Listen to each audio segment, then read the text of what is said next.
angle here. Couch back if you like. Oh no, we're good. We've got This space. is a lot of space actually for what we're used to. Yeah, sometimes we have some really difficult rooms to work with. Well, I imagine quite a few people probably in retirement. Good. Good. Okay. So I'm just going to ask you the basic questions. Very easy. Okay. So, can you tell us your full name, the name you were born with? Edith, the name I was born with, Name you were born with. Edith Labowski. Oh boy, can you spell that for me? Labowsky. Okay. Edith Labowski. And Edith, how old are you right now? I am 91, and I'll be 92 in 3 months. And what's your birth date? 11/11/23. And what's your birthplace? I was born in Hamburg, Germany. And Edith, what's your religious identity? I'm from the Jewish tradition, but I'm an atheist.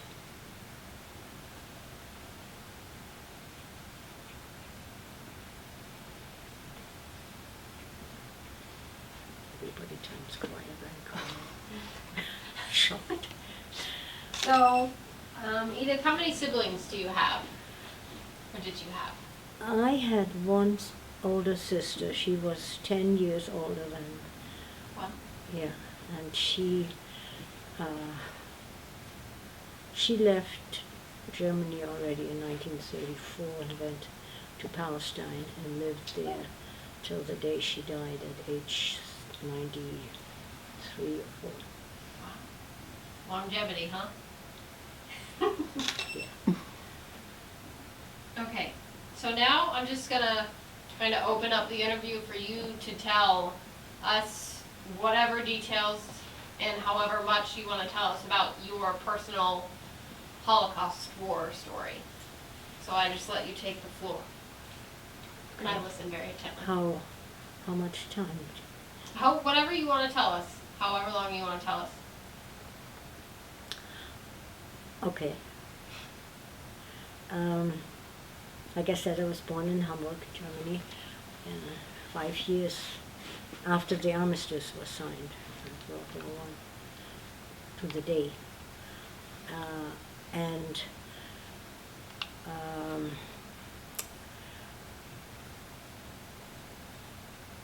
I lived in Germany until January 1938. My parents,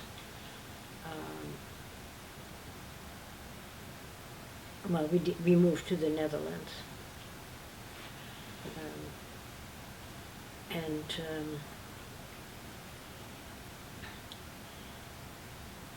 Lived, like I said, 1938, and then, of course, the Germans invaded in May 1940, and pretty soon German laws became the laws in the Netherlands, and we didn't have the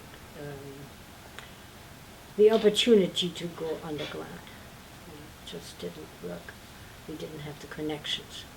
And my father, who had fought in World War I, believed what Hitler had said, that fatherland will be grateful to you. And so he figured that he would be treated fairly, and that consequently my mother also would be treated fairly. And so then in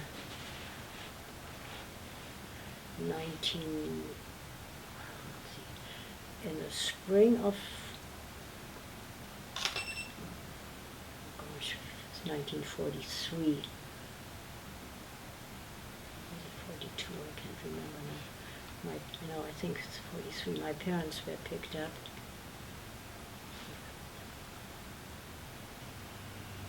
I can look it up. I don't remember.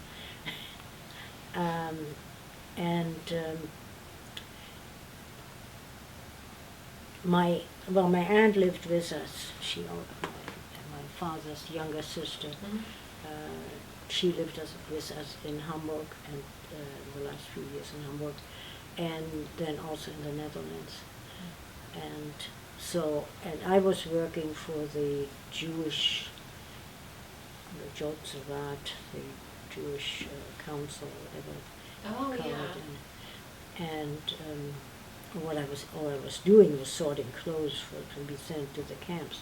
But as a consequence, I had a deferment on my ID. As you of course know, that we all had to carry IDs with a big J on it, and so I had a deferment. And one day I came back from work, and my parents were picked up. And we had already made arrangements that if something like that would happen, that I would move in with some friends of my parents who also had a deferment. And so I moved in there with them, and then in June 1940, well, my parents were sent to Theresienstadt. My aunt was sent straight to Auschwitz and died there immediately. But my parents were sent to Theresienstadt, and in July of 1943, the loudspeakers and all the Jews that were left had to report to the corner, and so we were sent to Westerbork. And as you probably know, Westerbork was a transit camp. Every Tuesday a train went eastward, destination unknown, cattle cars, etc. And it was everybody's desire to stay off that train. Right. And since my parents were in Theresienstadt, I stayed in Westerbork as a so-called child of Theresienstadt. Yeah. And I stayed there until January 44.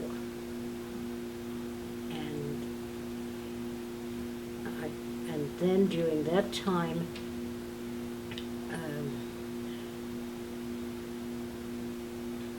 well, actually, for me the time there wasn't too bad, because I'd befriended one of the 30 people who were running the place, who had been put there by the Dutch government already before Hitler had invaded, and so they were running the place, and so I had befriended one of those guys, and as a consequence, he knew the guys in the kitchen, and so we had enough to eat, and it wasn't too bad, and I spent a lot of time at his place, and he shared with 3 other guys in the house. And anyway, then in January 44, a train went to Theresienstadt from Westerbork, and that was a passenger train. And I saw my parents there again. My mother had aged 20 years in that short time that I haven't seen her. And my father was dying. My father was suffering from hunger symptoms, and in March my father died in Theresienstadt. And in Theresienstadt you could survive if you could work hard. And so I was working hard. I was young, strong, and was able to share some of the food with my mother. And then, but in October of 1944, well, the fatherland didn't have to be grateful to us anymore. My father had died, so, and there were probably other reasons too. They sent a train to Auschwitz, and we got to the station in Auschwitz, and of course, I guess you know the story, with the officer there, standing there, you go that way, and I said, but that's my mother, I want to stay with her. That's all right. She'll go on the bus, and you'll be walking, and you'll see her again in 10 minutes. Well, that's the last time I ever saw her. And it took me several days to find out what had happened to the people who had gone to the other side. And of course I found out that they had ended up in smoke. And I don't have to tell you what happens when you get to Auschwitz, you know all that stuff. I did not get a number for whatever reason, I don't know. I stayed in Auschwitz only 1 week, and then we were put again on a train to destination unknown, but we ended up in Kurzbach, in Upper Silesia. There were 1,000 women, and we were housed in a huge barn where they had kind of shelves covered with straw. And we, every morning we would go out marching, and we were digging ditches. And when the ground got very cold, it was very cold, the ground frozen, and then they had us use pickaxes, but then after a while that didn't work anymore. And so then they had us carry logs, and later huge long logs, and the guardsmen always behind us, and of course and depending on the mood of the guardsmen or how he liked you or didn't like you, I would say you and you, or if he was in a good mood, he had 3 people carrying, otherwise 2 people. And the size of the logs, big logs, we would carry those for miles. And what I found out later on is the Russians were approaching from the east, and they had us digging defense ditches against the tanks. And they would dig ditches, and then they would put the logs in like that, so that the tanks approaching couldn't.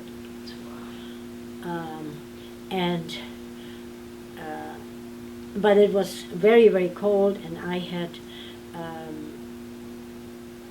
when we left Auschwitz, we got clothes, and I had very thin kind of glove leather shoes, and we were walking on the icy roads for miles to get to work. But if you have 1,000 people walking, after a day in the sunshine, it gets muddy. So in the evening, my shoes were muddy, soaking wet.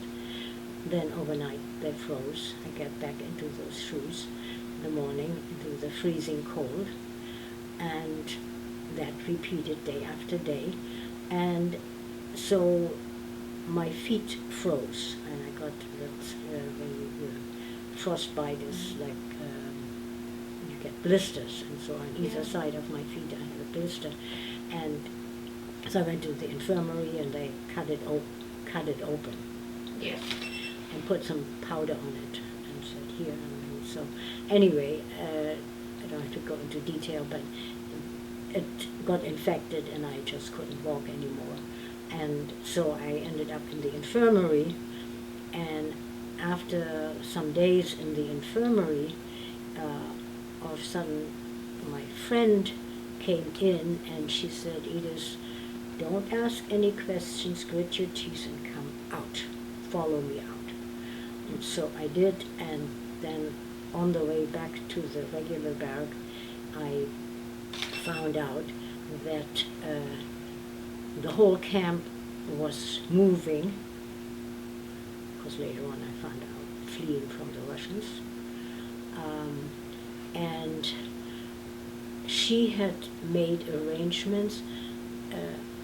She had told the guard, the commander, that I was her sister, and I had been hurt working. The Germans had this theory that if you get hurt by working, that you were redeemable, but if you just got sick, you worthless. So anyway, I was allowed to sit on the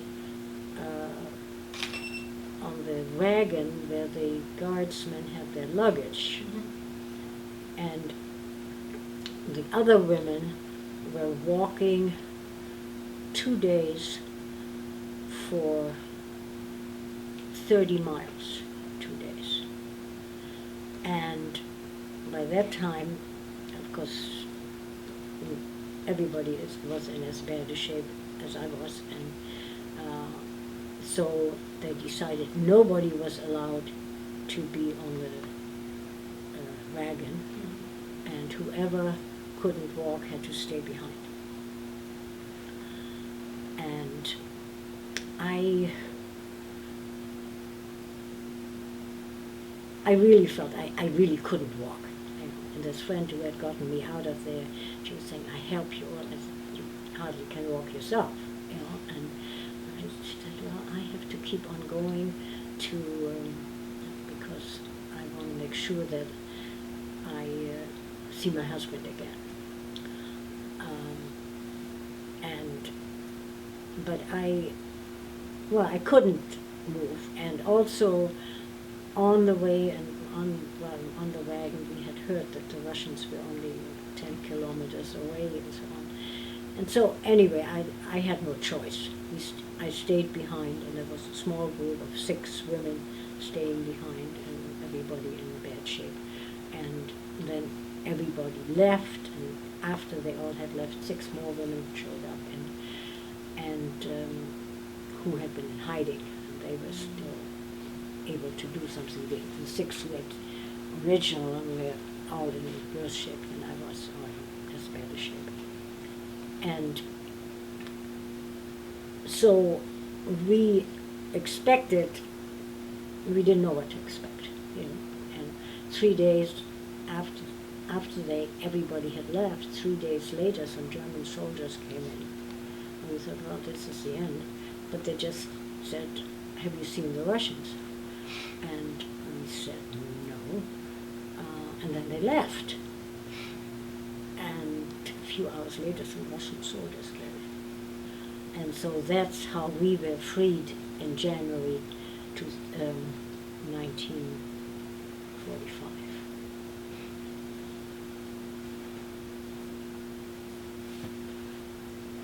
So do you know what your exact location was at that point? Yeah. We were in,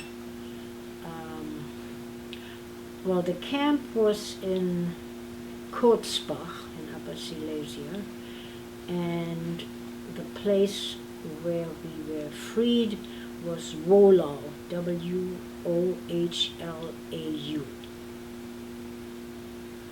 also Upper Silesia. Yeah. Wow. That was a lot. That was a lot. Yeah. Did you have any other family? Your grandparents, were they in Germany? Or just your one aunt? My grandparents had died before some before Hitler had come to power, and actually the only one who was still alive when Hitler came to power was my grandmother, but she also died while we were still in Hamburg. So you were in your 20s when all this happened? Well, I was Almost 20s. 19 when I was deported first, and then 21. From 19 until 21, I was in the camp, exactly 2 years. By the time I got back to the Netherlands, it was July 45. So what happened after you were liberated? Did you guys stay there for a little bit, or were you immediately removed and taken somewhere else? Well, we were all in pretty bad shape. Yeah.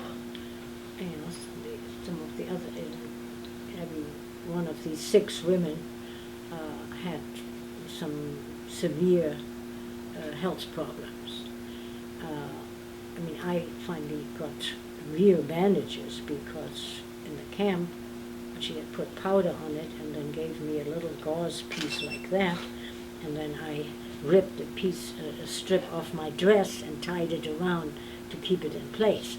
So, I got real bandages and real care.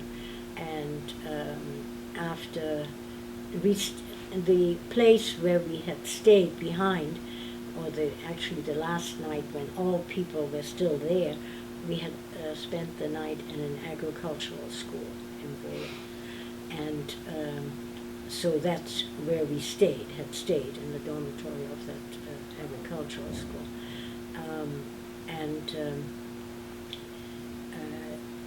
Then when the Russians came, for a while we stayed still there, but then it wasn't very safe for us. Some of the Right. One night, a couple of Russian soldiers came in, and one of them raped the youngest of our group, 16-year-old girl, while we were all listening in, and because the other one was standing there with his gun, so we couldn't do anything. And when we complained to the officers, at first he said there wasn't much he could do, and then after a while we were transferred to a field hospital, which was fabulous. We had sheets, and we had, for the 6 of us, we had somebody to take care of us. It was fantastic. And but then after a while, that field hospital, since it was a field hospital, it was moved, and we still had not totally recuperated, and so they put us in, some had been recuperated, but some of us in a hospital, a regular hospital, and I was there, I remember the day Roosevelt died, because one of the Russian soldiers there in that hospital said to me, "Roosevelt kaputt."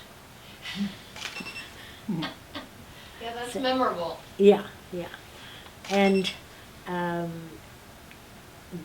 of these 6 women that had stayed behind, there was one other woman who, like myself, was born in Germany and had lived in the Netherlands and wanted to get back to the Netherlands. I didn't want to go back to Germany, and she didn't want to go back to Germany either. I didn't have anybody in Germany, and the reason I wanted to go back to the Netherlands is because I had befriended this guy in Westerbork, and when I was sent to Theresienstadt, we decided that we wanted to get married, but we wanted to wait till after the war, because we felt separately we had a better chance of surviving. He as one of the 30 people who were running the camp there, and myself as a child of Theresienstadt, like they called us. And so I wanted to get back to the Netherlands, and my friend, this other woman, Renate, she had a half-sister who she hoped was still living in her parents' house in Amsterdam, and so she wanted to go there. And we didn't have anybody else. Our parents were gone, and so.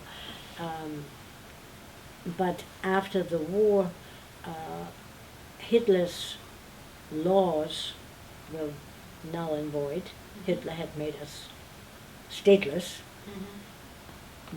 and so after the war we were German again, and so they would have sent us to Germany. Right. And so we both spoke Dutch very fluently without an accent. And so we we said we were Dutch, we were Dutch people, and so we got into the repatriation camps and ended up in the Netherlands again. or on the border with the Netherlands, Eindhoven, by I think in June or July 43. And Eindhoven was the entrance, and that's where the Red Cross was. And but the Dutch people, we thought at that time, now we're going to fess up and tell them that we're really not born, not Dutch, because we didn't want to live with a lie the rest of our lives. And so then the Dutch people said, oh no, that doesn't work, you can't come, you're German. And so we protested, and finally we were able to convince the Dutch people there, the officials, that they should let us stay. We said, well, we were persecuted as Jews by the Germans, and now you treat us like Germans. It's not fair. So, anyway, and I went to the Red Cross in Eindhoven right away to find out if my friend Rolf still, first of all, if that group of 30 people was still in Westerbork. Right. And so I found out not only that these 30 people were still in Westerbork, that my friend had just been there 2 days before in Eindhoven to find out anything about me. Aww. So not only was he alive, but he was still interested. So then it took a while for us to be able to get together, and another 6 months until we finally could get the right papers to get married. And so in December of 45, we got married in Amsterdam. And then after some time we didn't want to stay in the Netherlands, and I don't know if we could have or whatever, I don't remember that. But then we, and since my sister was in Palestine at the time, we decided to go to Palestine.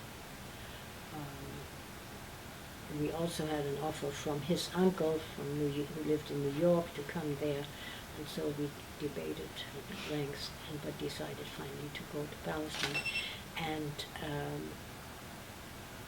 in December first my husband went in preparation with Haftarah. He decided to learn cheese making, and so we lived in several places in the Netherlands where he worked in a cheese factory, and I worked with a seamstress and learned sewing. And then in December 47, we were able to go to Palestine with Aliyah Dalit. I don't know if you ever heard of Aliyah Dalit.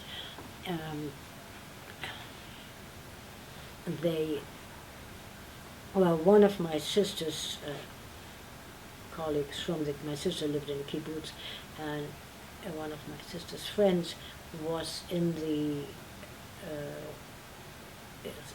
army, the Jewish Brigade, whatever it was called, which was part of the British Army. And so he had come to visit us in the Netherlands, and he made the arrangements for us. With Aliyah Dalit, you get a passport and a transit visa through Belgium and France without final destination. And then we got to Marseille, and then they put us on a boat to send us to Palestine. And then we got there, and in Haifa, and they put the buses they were going to take us to the kibbutz where my sister lived, and the bus in front of us was shot at. but we got safely to the kibbutz, and we lived in the kibbutz. Well, okay, we had he was a little over a year old. He died of polio. And my husband didn't like living in the kibbutz very much. And this, my son dying, death was kind of the last straw. And so we left the kibbutz and moved to a cooperative farm. And my husband was serving in the Israeli army, and one day he came home and he wasn't feeling well, and 3 days later he was dead. So, needless to say, I was pretty devastated after all that. And I had friends from Hamburg, very close friends and family, who lived in Panama, who had emigrated there. And they said, well, why don't you come and visit us, just change of venue. And so I thought, what do I have to lose? And they said, come visit 2 months or forever, whatever you like, and stay as long as you want. And so in May of 1952, I went on a boat to Panama, 3 weeks on the boat, and stayed with my friends and family there, and kind of, my plan had been I go for 2 months and then go back. But once I was there, and then I thought, going back, it's going to be hard. It's not going to be the same coming back to Israel. In the meantime, it was Israel.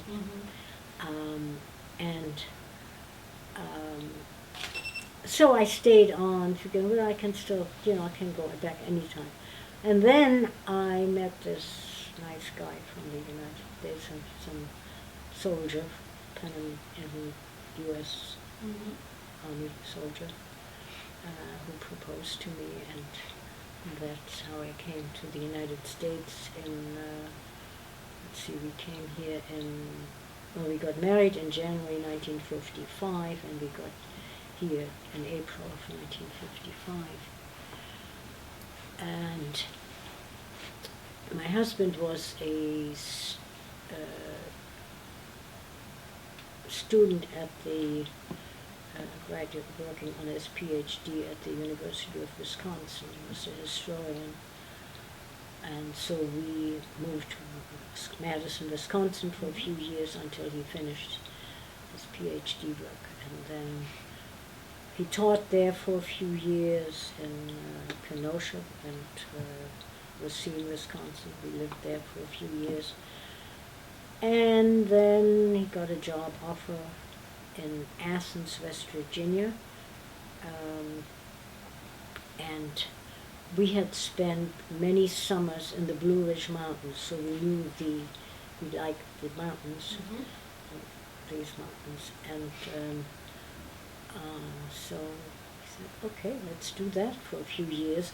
And in the meantime, he was still finishing his dissertation. He had done the coursework, but he was working on his dissertation.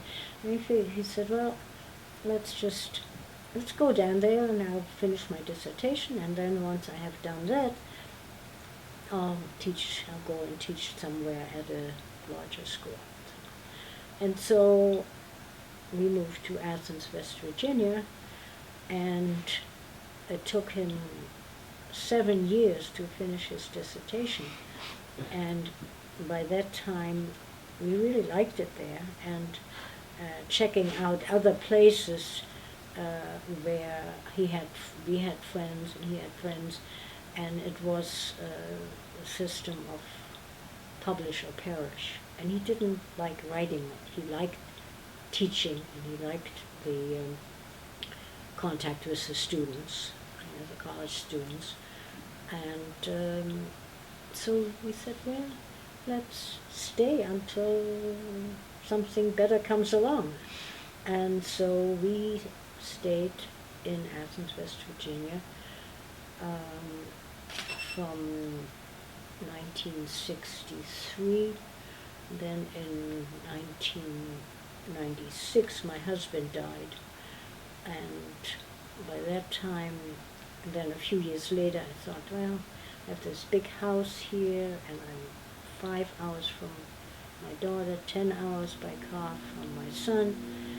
Maybe I should start thinking about moving a little closer, while I'm still able to figure it out myself, what I want to do. And so in September 2001, I came here.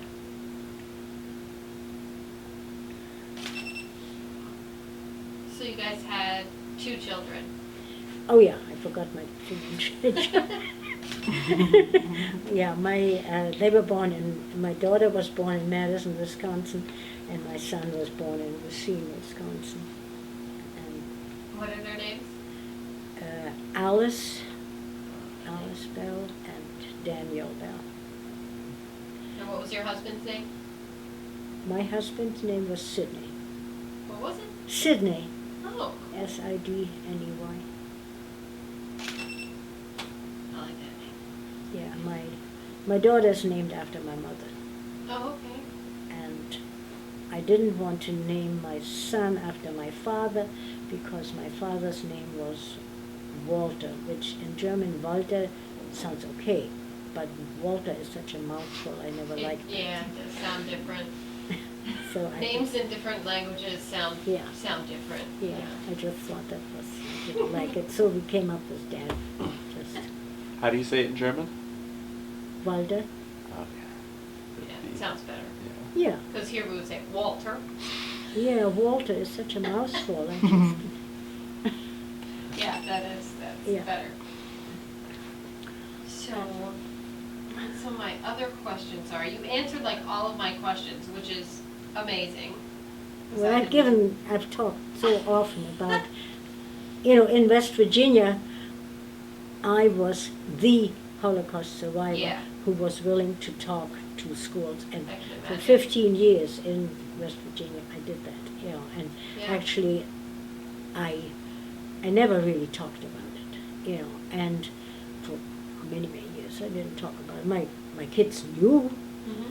but I didn't talk about it. And then when my daughter went to college, she started her first year at the University of Pennsylvania, and she took women's studies, and they wanted her to interview a woman. It's an interesting history, so she did an interview with me. But I mean, it was never a secret. My kids knew Right. that I had, my story, but not in detail, whatever. And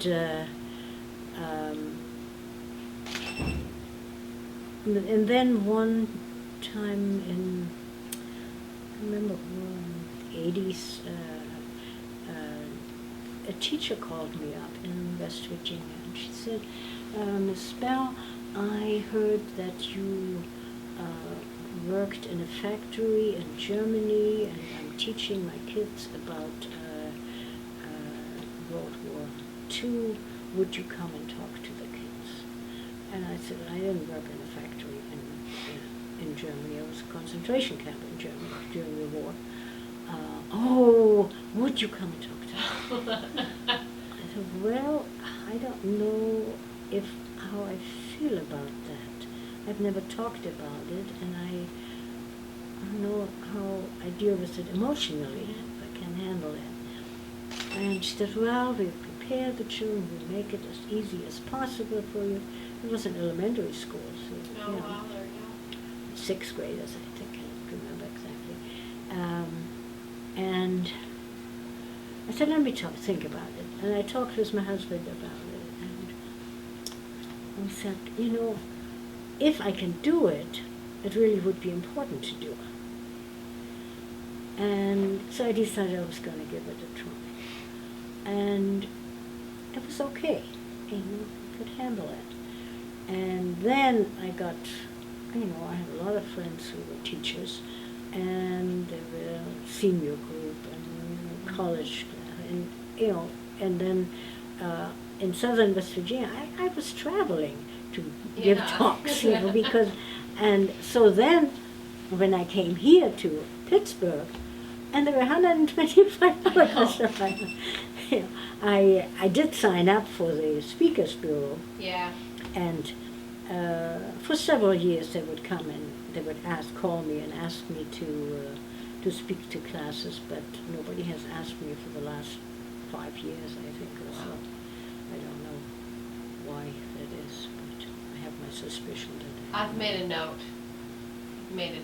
that your story is very diverse. I think going to schools is really important for us at the Holocaust Center. Yeah. We've got, over the past couple of years, we've got a very young, vibrant staff, and we've really tried to make that something that we do a lot. So. Yeah, the last time I talked to a group was when a group came to there was an exhibit at the JCC. Yeah. And they had the students coming there. Mm-hmm. And so they asked me if I would speak to the group, and there was some staff also listening in. And that was the last time I was asked. Yeah. So I may have offended some people with my viewpoints. I don't know. That's okay. I like viewpoints. Different viewpoints. That's what makes life fun. Is people having different opinions about things. So I appreciate that. I have a few more questions for you. Would you tell us what is one of your favorite things to do now? Like, what do you like to do? Do you like reading, gardening, anything like that? I am very active in the peace and justice movement. I have been a member of the Women's International League for Peace and Freedom for over 50 years, and I work very closely with the Thomas Merton Center, and we have a vibrant branch here in Pittsburgh of the Women's International League for Peace and Freedom, and I feel very strongly that as a Holocaust survivor, I have to speak out for human rights. That's very cool. I don't know anything about that. Oh, you haven't seen my name plastered all over the I haven't. Post Gazette? Oh, God. Oh, God. That's very cool. That is very cool. Because this spring in April, I was asked by the Students for Justice in Palestine and Jewish Voices for Peace, I was asked to speak to them. And I did. But before I did, somebody from the Zionist organization in Washington, D.C. had a big op-ed piece in the Post-Gazette telling them all the things I was going to say and not going to say, blasting me, because last year, just a year ago, there was this big ad in the New York Times, you probably know about it, signed by Holocaust survivors in opposition to the Gaza bombing. Yes. And I was one of the signatories. So this guy from Washington blasted me, and Wow. he had never met me, he has no idea what I was going to say, but he told everybody what I was going to say and what I was not going to say. And then I thought, oh boy, I had been very busy, and I really thought once I give that talk, I'm done with it, and here I had to write a response, but Yeah. other people did. And so there was a lot of, there was an excellent article in the people, the real Edith Bell, who's the real Edith Bell, somebody from, I think somebody from J Street, I think Nancy Bernstein Okay. and somebody else wrote maybe somebody from Jewish Voices for Peace. Mhm. Anyway, they wrote an article which appeared also before I spoke. And then, with all that publicity, Yeah. I spoke on campus at the University of Pittsburgh. Okay. And I had to move it into a larger room, and there was police, and campus police, and the dean greeted me, and it was all big. Of course, with all that publicity, there were a lot of more people there than there would have been otherwise. And there were a lot of people also from Jewish community, and ready to ask very nasty questions. And somebody from the Jewish Chronicle was there with an attitude. I didn't see it, but a friend of mine sat next to him, and he said, he's going to get you. And then there was another, and then the guy from the Jewish Chronicle had a fabulous article, exactly what I had said, and really it was a very good article. Yeah. And then there was another article in the Post-Gazette by somebody from Washington, D.C., or Yeah. somebody from Jewish Federation, this or that, attacking me again, and he wasn't there. He wasn't at my talk.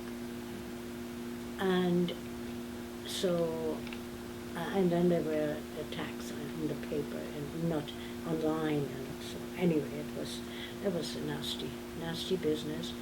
But I told them what I had to say about it, and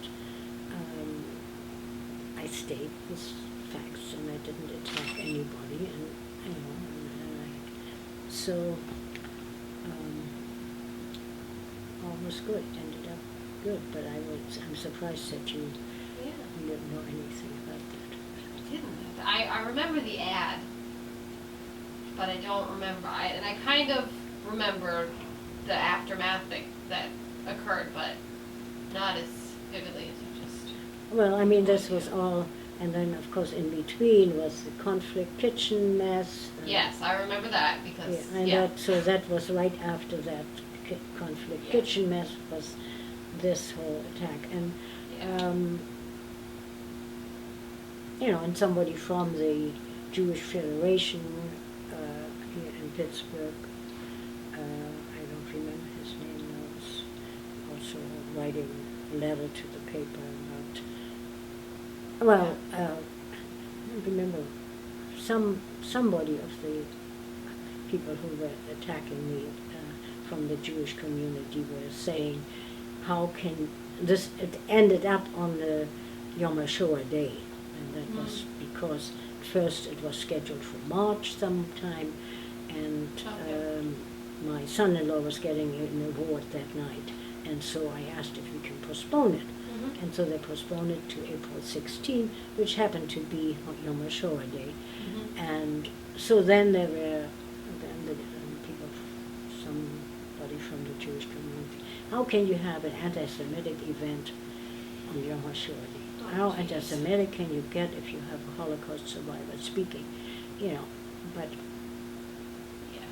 so. Well, it's good you're still, involved in it, something you believe in, so. So I feel very strongly that as a Holocaust survivor, I have to speak out for human rights, whoever these humans are. I agree. So I'm with you on I that. said I had my say, and so All right, I have one more question for you. yeah.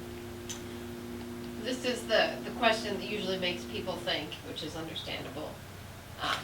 would you say that your personal experience during the Holocaust, with everything that happened to you, held you back in your life or motivated you? It certainly didn't hold me back. I think it probably strengthened me. You know, I'm just a fighter, a survivor.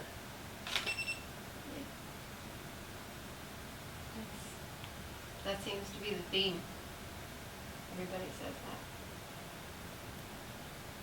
that. And I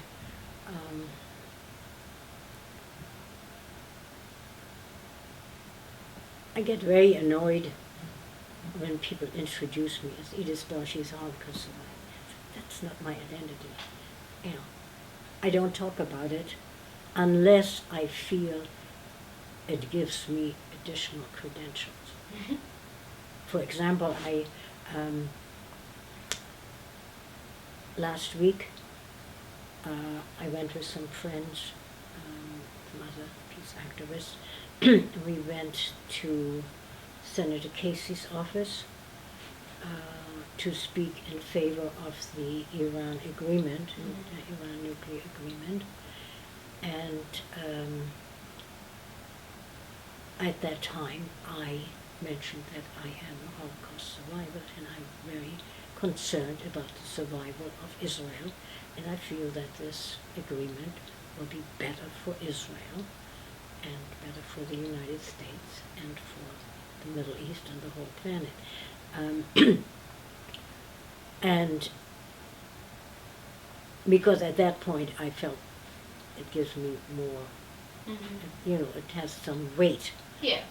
But otherwise, I'm Edith Bell, a peace activist, you know, and I only pull that card out when I feel. It's a good card. Well, It's a weighted card. depending on the occasion. Yeah. Yeah. It's a heavy card. Yeah, it's a heavy card, but like I said, I don't pull it out just so. Yeah. You know, I don't, because then I got the other day, yesterday, this week I was doing a long talk kind of about wealth and so on, and so she writes up. Edith Bell is a Holocaust survivor, and so I wrote back, you know, she sent me what she was going to send in, and I said, cut that out, it's irrelevant. You know, at the end of the interview, she was mentioning what our visit with Casey and so on, and in that context, she mentioned as a Holocaust survivor, you know. So, Right. But I get very annoyed, and I've offended people by jumping on them. Yeah, that was kind of one of the main themes of, you know, me doing this project was I kind of wanted to, you know, I do want to tell the Holocaust story, but I also, more importantly, wanted to tell the, you know, these are regular people too, and, you know, look at the lives that they made after and stuff like that. So that's. No, there are a lot of people, a lot of Holocaust survivors who put everything into the contents of that. Mm-hmm. Yeah. And I don't feel, you know, that's what's the past, that's that, and I don't feel that we can attack the Arabs because Hitler killed the Jews. You know, it doesn't connect in my head. Mm-hmm. Yeah. In fact, I feel we suffered at the hands of an oppressor. So I feel very badly about Israel oppressing and occupying the Arab, the Palestinian, and to a large extent mistreating. Well, Well, I thank you for sharing with us. I don't know where all of you stand on this, and I probably made a lot of people who made you swallowing hard, not attacking me, and, No, but it's everybody's got the right to their own. but I'm with you, sister.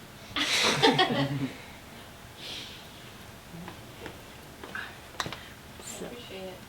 Yeah, so the last thing would be if you have any photos that you want me to take a photo